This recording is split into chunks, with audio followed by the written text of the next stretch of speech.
বিকল পানির ধারে সে ছিল গাছের আড়ে নেতামাই বড় মাস্টার উমাতুম গোটা দুচ্চার ইলেকুম কিলো গুচি একদম জয়সে খুশি আমি পাখিয়ে কাপড় এ আবার চাকিয়া কাপড় লাফিয়ে ডিঙ্গু দেয়া দেখিয়া দিতে চেয়ার আর এটা চেয়ার কোথা এলোটা দাঁড়িয়ে বোকা দেখে দেই আত্মীয়তা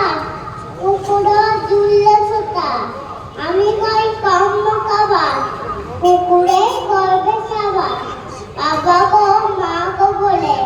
পাখিরে ফকল বলে ছুটি গো বসতে ঘরে কেরুকা নাচতে ধরে কাকুকে কান বলি ভাই ছুটিতে আচ্ছাদি যায় তবে পরে নাম মিঠা কুকুরের চামড়া খিচা দেখি ভাই যায়